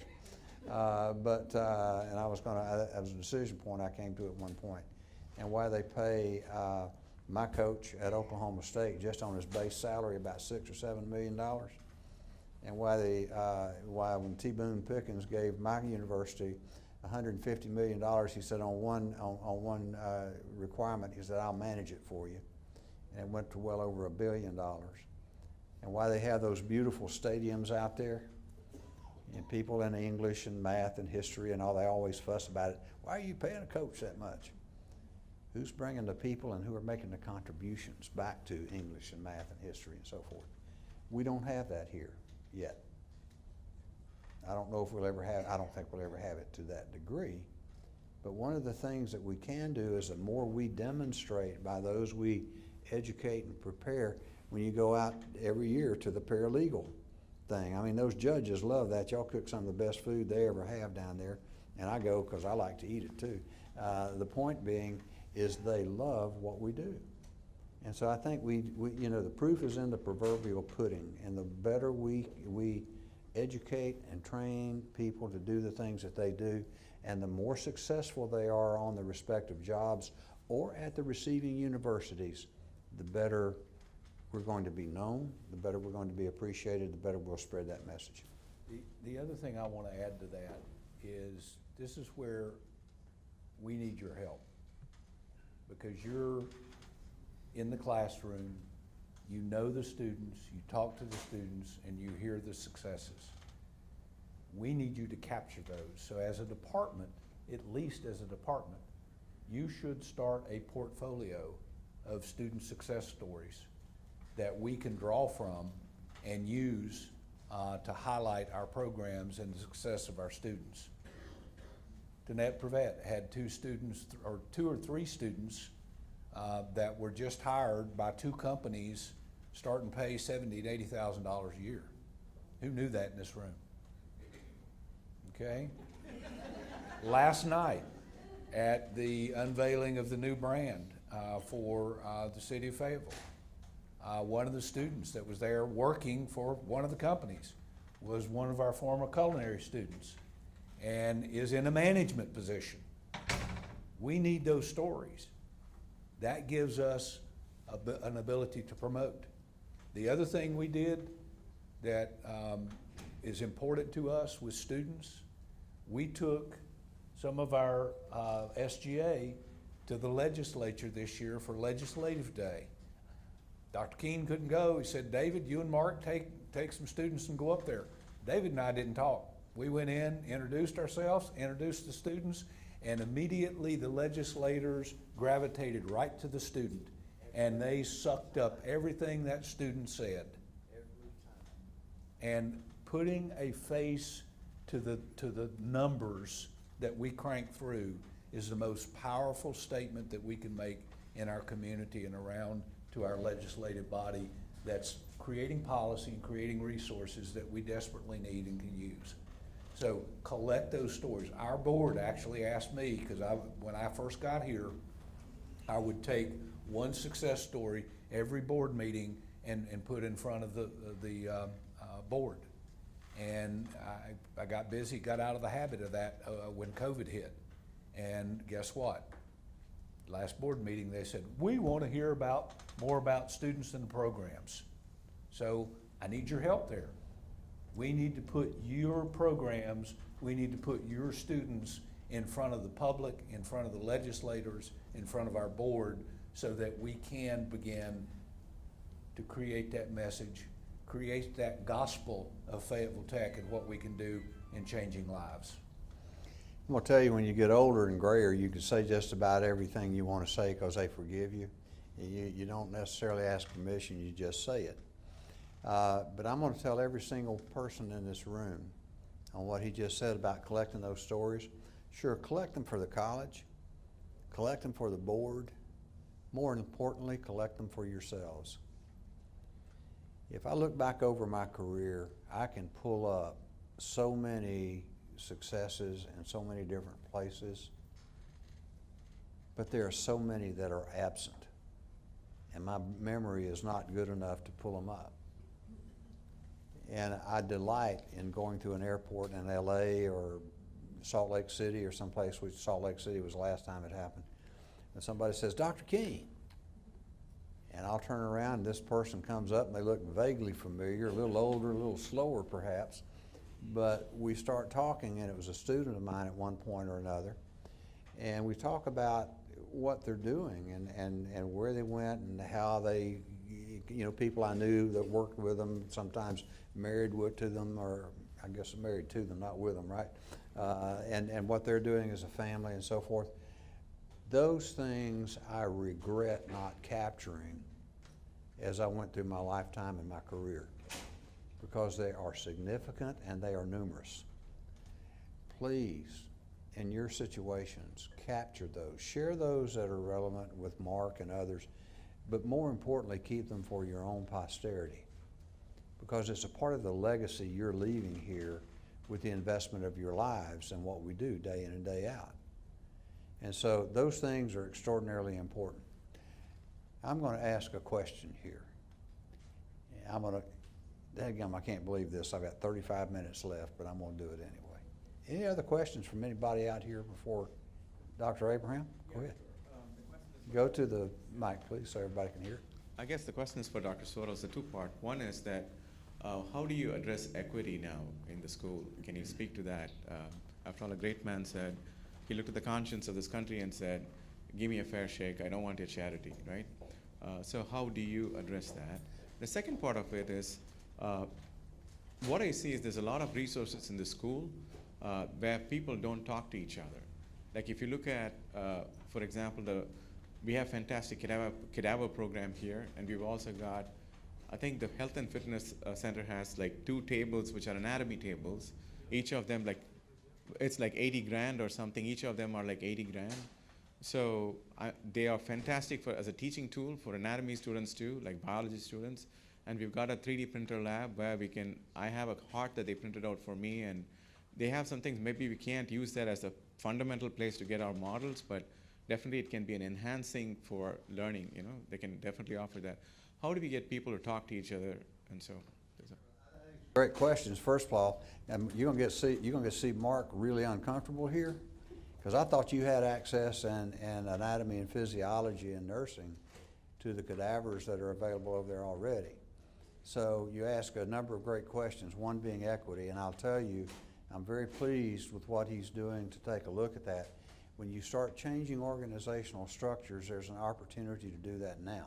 I'm gonna let him answer that himself, but the rest of that question is relevant as well, because there are things to where we are a learning community, and the truth is we ought to be communicating with each other in context and see what we each do and how we each teach, how it can benefit each other and ultimately the students and their success.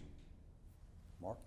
So I think we've come a long way over the past years in addressing DEI, but we're going to become a lot more intentional. And the way we're going to become a lot more intentional is we are going to designate a position on campus that will be head of DEI. We're already developing a plan that will guide our efforts going forward. And Dr. Keene and I have already talked about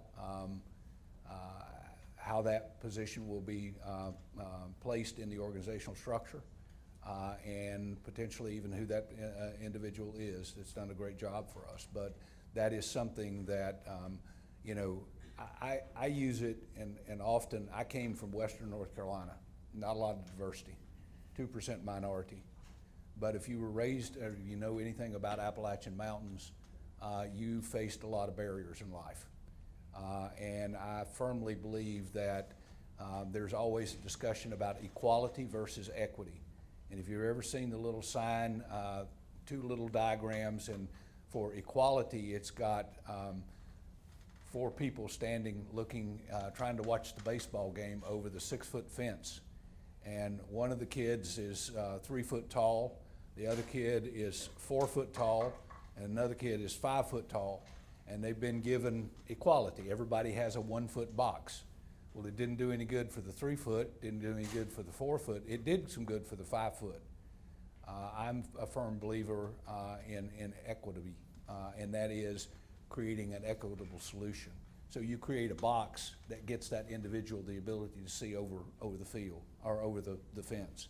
The other thing I am very focused on is leveling the playing field.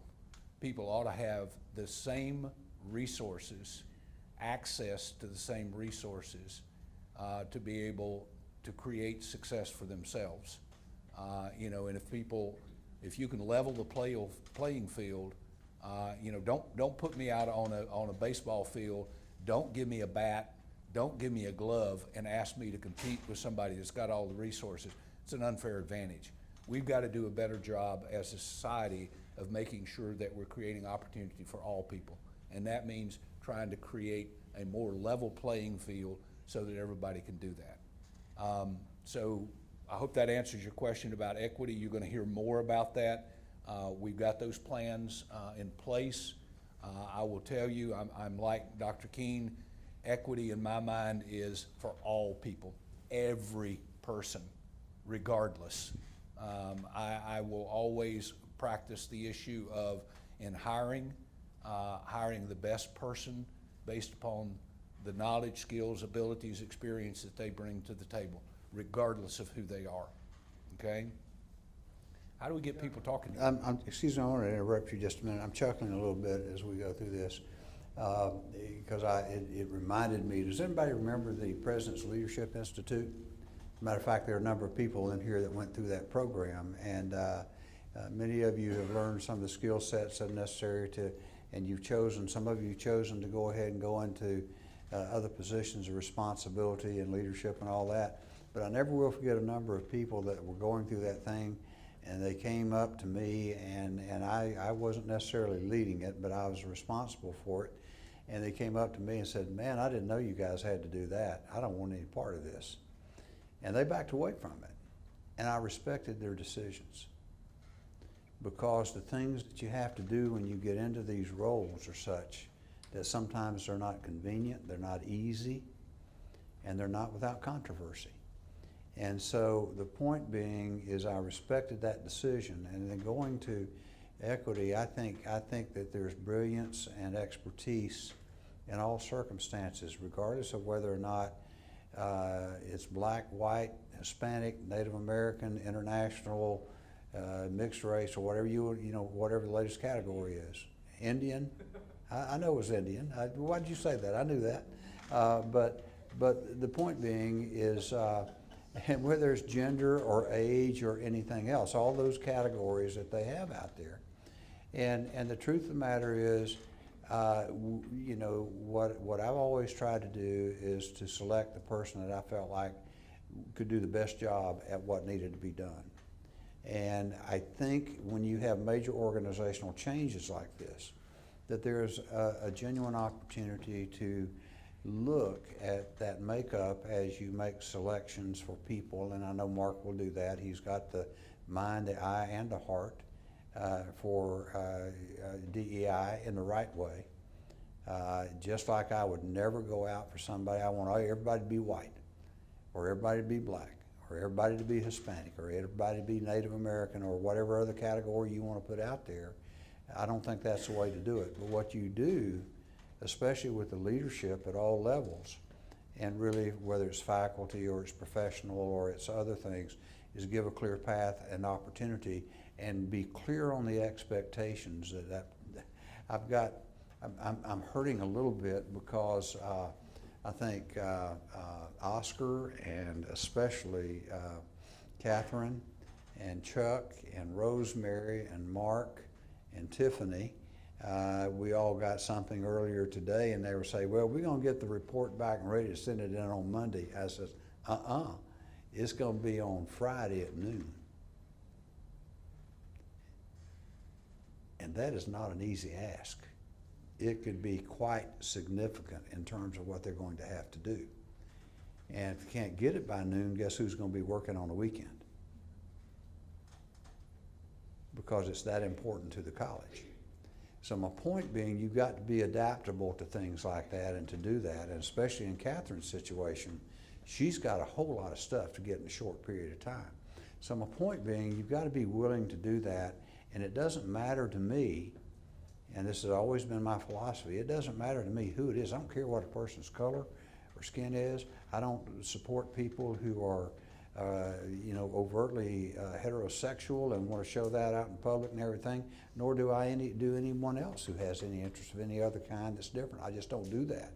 Because if we do that, we're taking the attention away from the students and their learning. And our obligation is to help them learn. And so the point being is that when you get into that realm, keep in mind, if you prepare yourself and your behaviors and the quality of your work and the quality of your effort, the quality of your teaming, among other things, is consistent with high quality, then real opportunity is there. I think we've demonstrated that over the years. I think as we make major, and there's not a person in this room that would have wanted me to go into my executive council and start firing people because of their skin color or their gender. And I don't even ask them what their sexual preferences are. You know, I don't care about that stuff. But the point being is there needs to be a place for people who can do the work that they need to do. And if they're going to do it in concert with other people effectively, then that's what we need to be able to do. And so from an equity perspective, and he has already talked to me dramatically. We have some pretty significant talks on this point and many others. I can tell you he's laser focused on it. And the committees that he's talking about, they're not going to be committees in name only. They're going to be working committees to try to make sure that we enhance and improve that as much as we possibly can. That would be the only way that I could respond to the question that you have, because it's a very important question.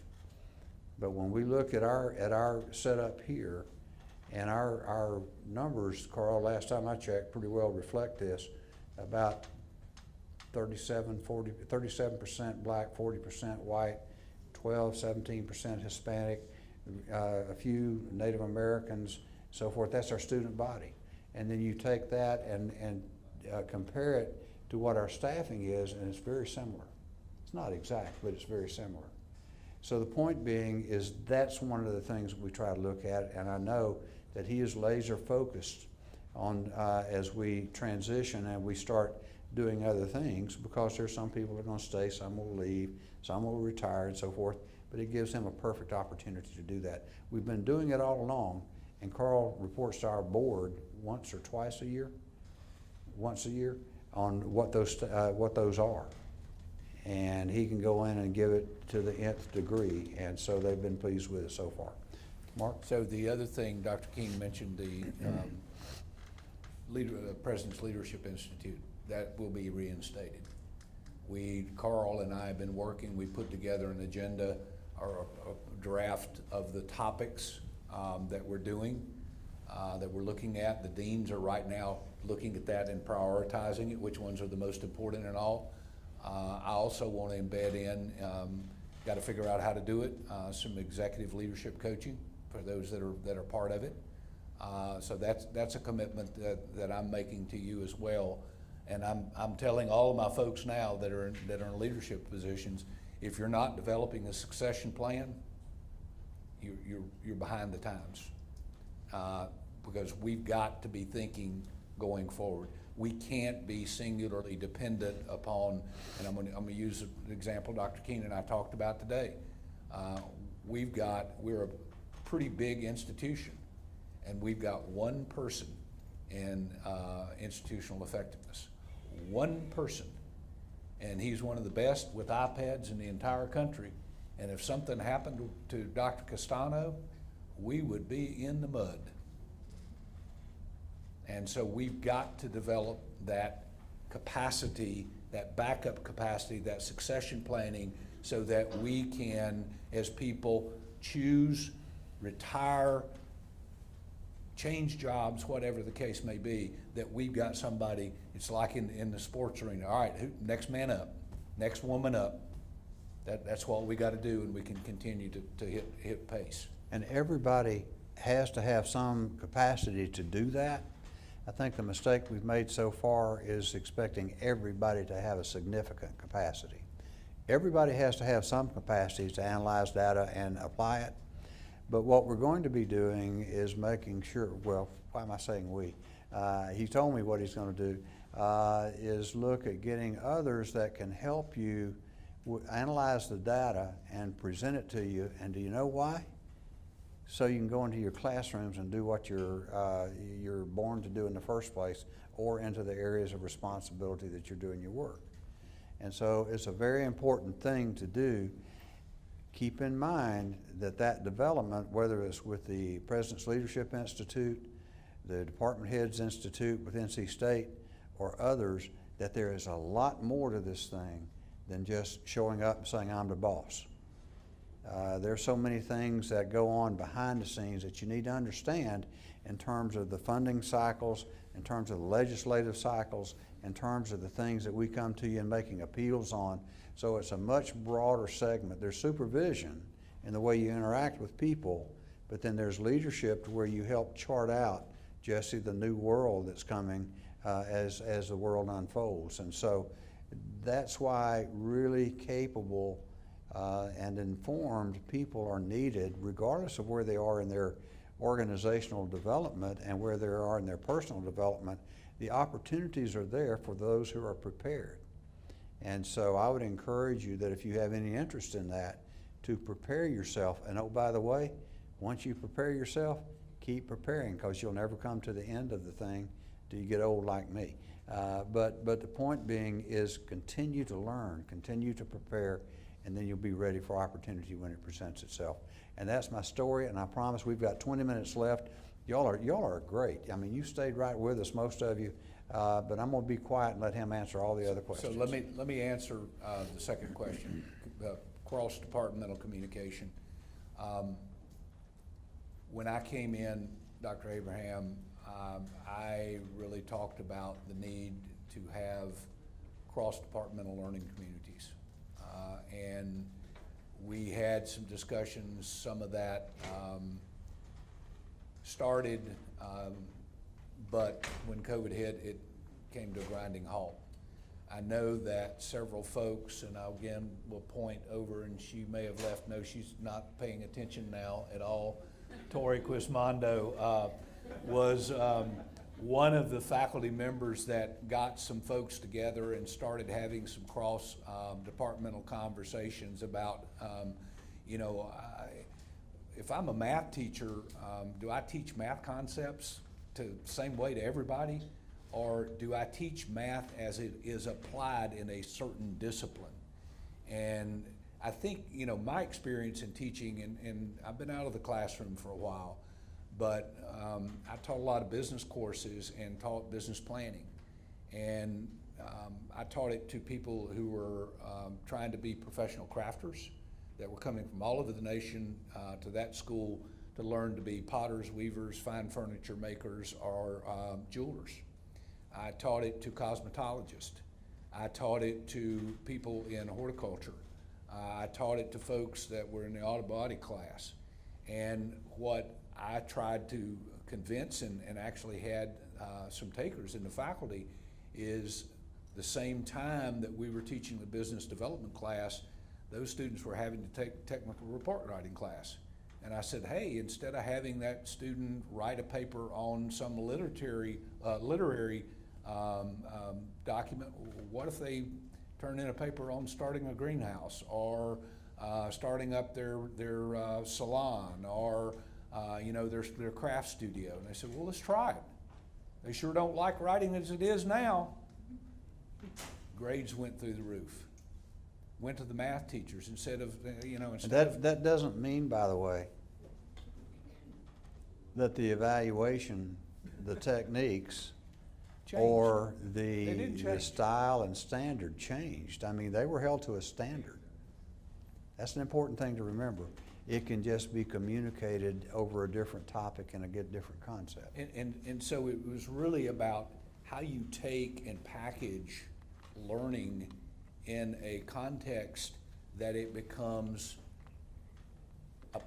valuable in their career interest. It's like when I took economics at the University of Tennessee, walked in 325 auditorium. The guy sat up there and lectured, and I was about asleep.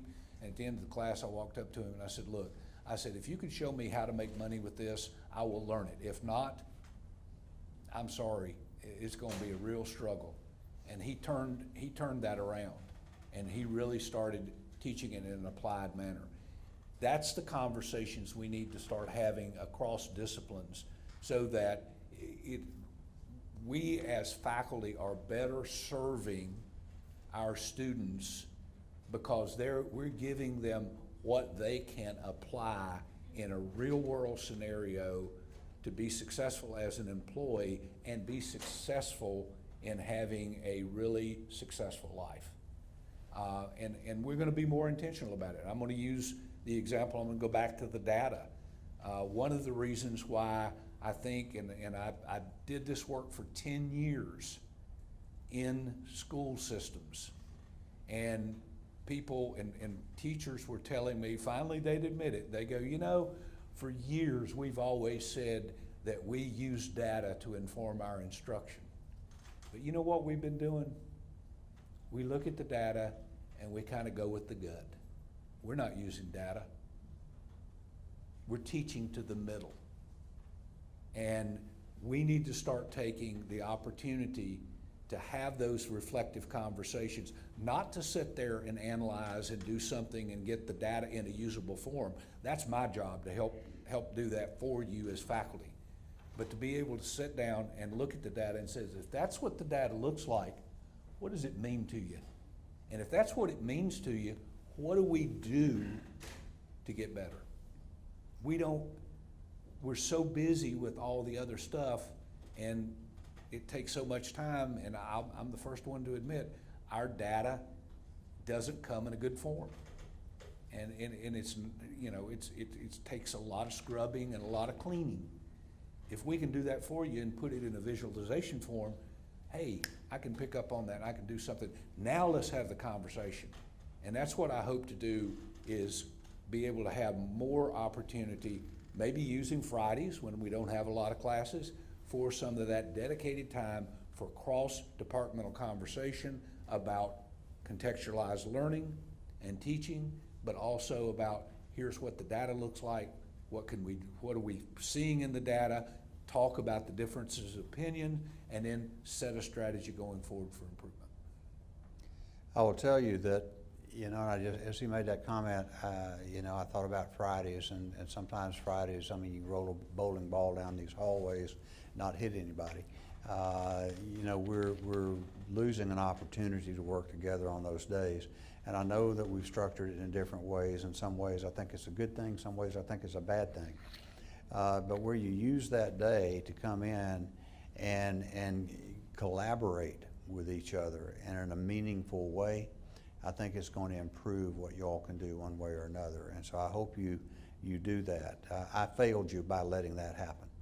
And so I wouldn't do it again if I were king for a day, because I failed you.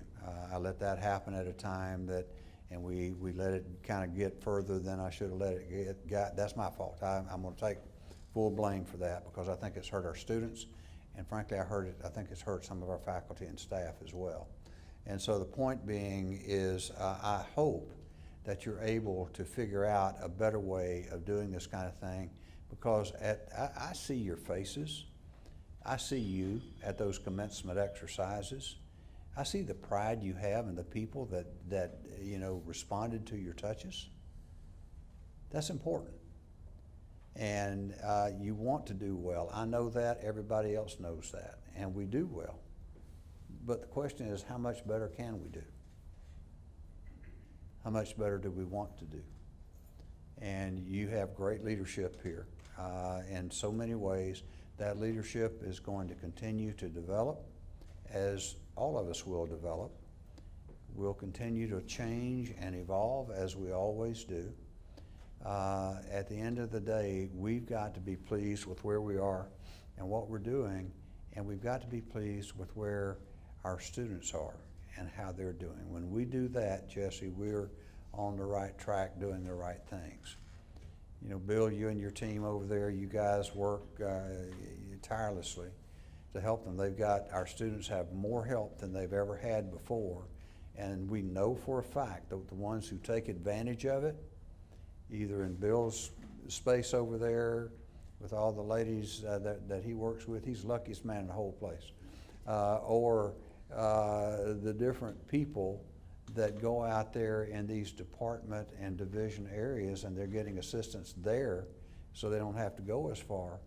I think good things can take place, and we know it happens. If you don't believe that, look at our athletic teams.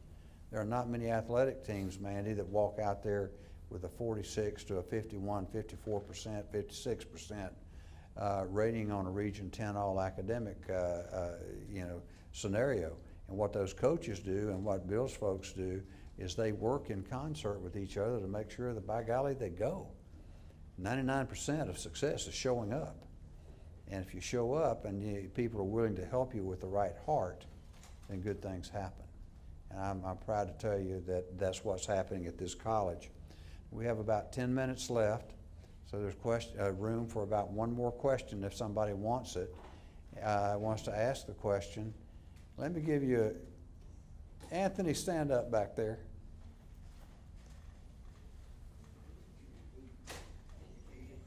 Adrian. Adrian, why'd I call you? I was, I'm gonna start rumors. I was dreaming about you last night.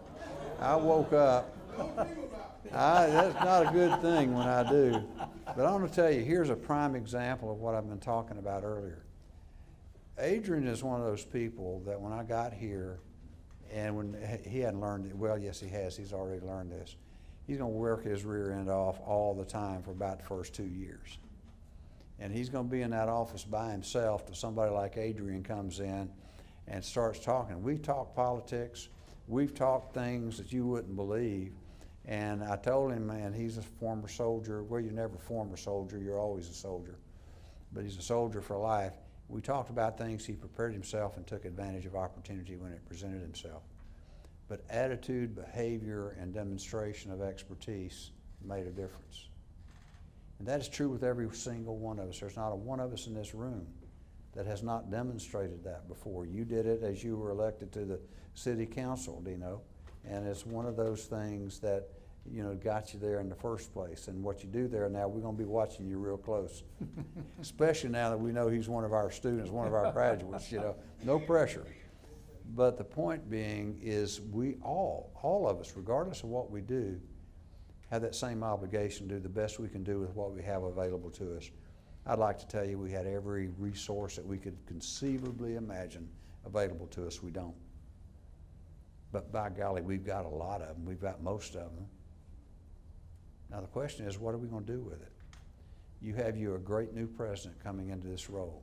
Do you know why he was selected to come in as the senior vice president of academic and student services?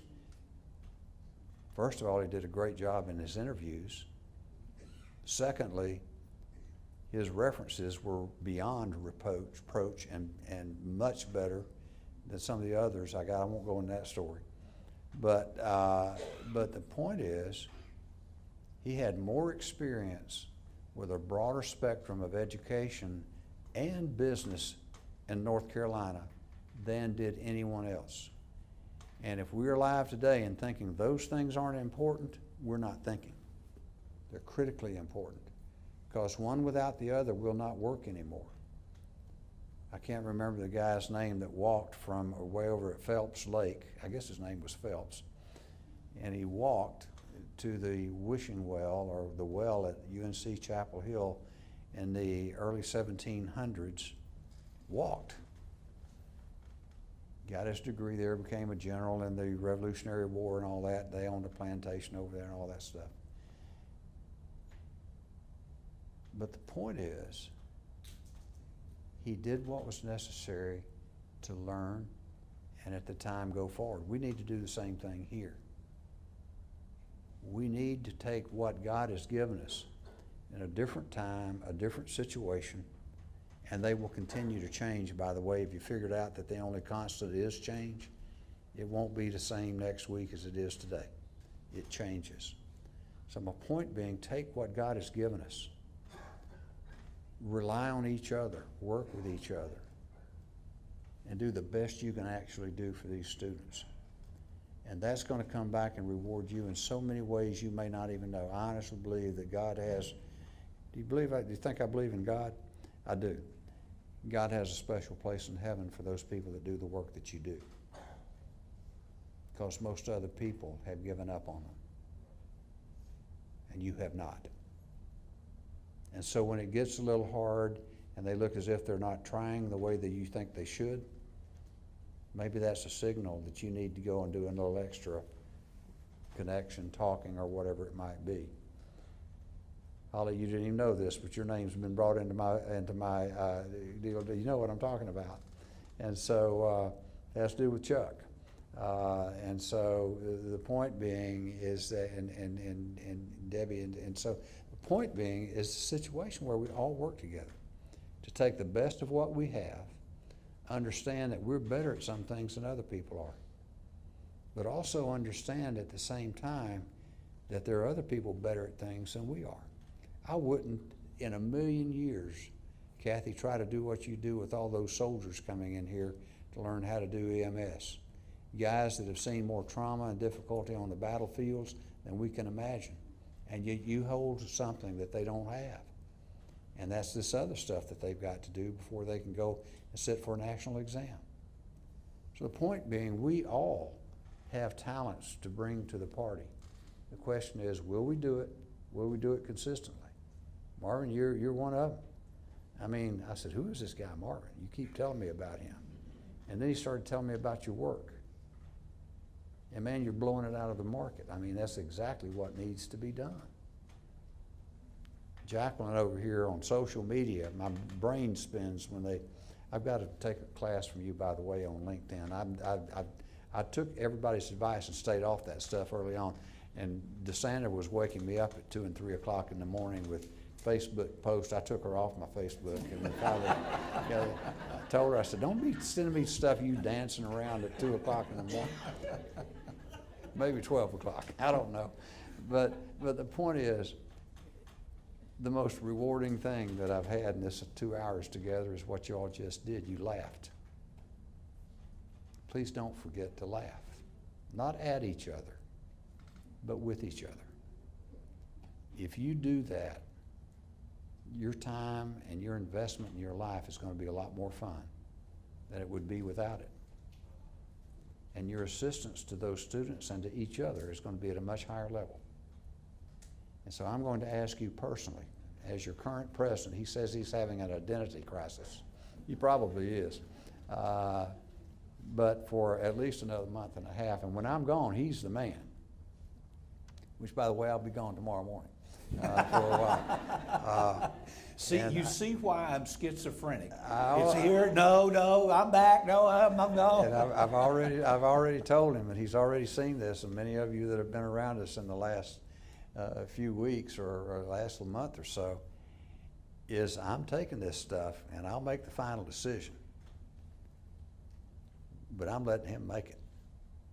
Now, if he screws up, I'm going to protect you. I'm going to stop him before he does it. But he hadn't screwed up so far. And so I'm letting that transition take because on January 1st, my wife has a laundry list of things that she wants me to do. I think I'm going to go into hiding and I won't ever be able to come out to the light of day. But he's going to be here, and he will. So I'm going to ask you to support him as aggressively and as effectively and as completely and as loyally as you have supported me. That is a big ask. And you've done it for me. So I'm going to ask you to do it for him. Because he is investing his life, his career, his health, his fortunes, and everything he can do in each one of you. Not just the group, but each one of you personally. That's what this job is. And so get to know him. Get to know his heart. He is going to work you like I've worked him. But I've also warned him. You've got to understand that you've got to celebrate when you succeed, correct it when you don't, but understand that you've got to work in concert with the people that make this thing go. It's all of us together. Not one, not two, not 8, all of us, consistently together. I talked a lot more than I'd anticipated. Dr. Abraham, thank you for the recommendation. Please give him a round of applause. I hope this has been of value to you. And thank each of you for taking the time to be here. This tells me by your presence and your continued engagement that this is meaningful. And it is, because what you're doing is too important to do it poorly. Your presence here for the length of time that we've spent with you and your patience demonstrates more about you than you'll ever know, and it's high quality. So thank you. Good luck to you. I'll be around a little while longer, but the point is, I am absolutely confident that you're going to new heights. He is not me. I told him he'll never be me, doesn't need to be me, and he looks a lot better than I do. But he's going to have his own vision. He's going to have his own ways, but y'all help keep him in line too, because you've helped keep me in line. Yeah. And so I mean that sincerely. I mean that sincerely. There are times when you launch out and you go out and you see the great new thing, the new shiny toy and object. You think this is the greatest thing in the world.